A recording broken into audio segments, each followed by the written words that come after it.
I let my son wear a dorag to school and got hauled into a meeting with the district superintendent. Marcus doesn't rattle. He's 15, honor roll, runs track, the kid who talks his friends down when they're about to do something stupid. So when he came through the door and went straight to his room without a word, I knew something had cracked. I gave it a minute, then followed him in. He was sitting on the edge of his bed staring at the floor, jaw tight, blinking hard so I wouldn't see his eyes were wet. It took him a while to talk. Dean Prickett had pulled him out of chemistry in front of the whole class, told him the dorag was gang-affiliated and against dress code, made him walk to the office and sit there like he was in trouble. He missed the back half of a lab his grade depended on. When he came back, the other kids stared. I asked to see the dorag. He handed it to me. Plain black satin. The kind you can buy in a 3-pack anywhere. He wears it to protect his hair, same as half the boys in our neighborhood. He only does it to some of us, Marcus said quietly. What do you mean, some of you? He didn't answer. He didn't need to. I pulled out my phone and photographed the dorag. Then I opened the student handbook and started reading. It was going to be a long night. I didn't sleep. That word kept circling. Some of us. By 6, I'd read the dress code 4 times. Headwear was prohibited if it disrupts the learning environment or signals affiliation. Vague enough to mean anything. Vague enough to mean whatever Prickett wanted it to mean. I called at 8 o'clock sharp. The front office said the dean was in meetings. I asked when he'd be free. She said he didn't discuss dress code enforcement with parents. I asked to speak to someone who would. She put me on hold, then the line went dead. I drove over. The receptionist told me I'd need an appointment, 2 weeks out minimum. I asked about Marcus's missed lab. She said that was between him and his teacher. I sat in the parking lot and opened the school's Instagram. There it was. Spirit weeks, pep rallies, football Fridays, kids in bandanas, beanies pulled low, hats turned backward, ski masks as a joke on winter dress-up day. Headwear everywhere, nobody flagged. Then I started matching faces to Marcus's stories about who'd gotten dress-coded this semester. I found 4 of them through the track team roster. Every single one was a black boy. Every single one had been written up. Not one kid in the pep rally photos, all of them in headwear,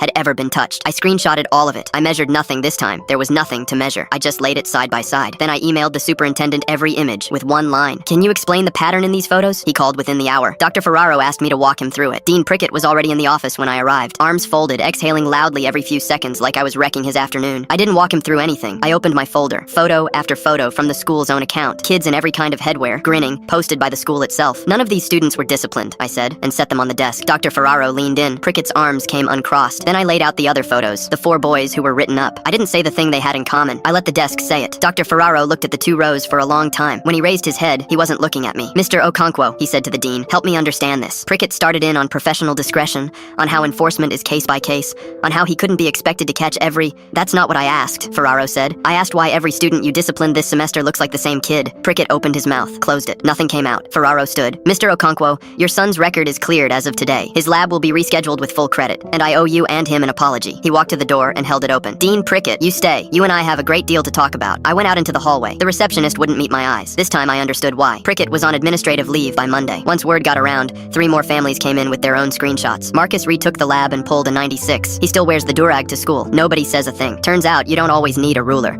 Sometimes you just need the school to look at its own photos.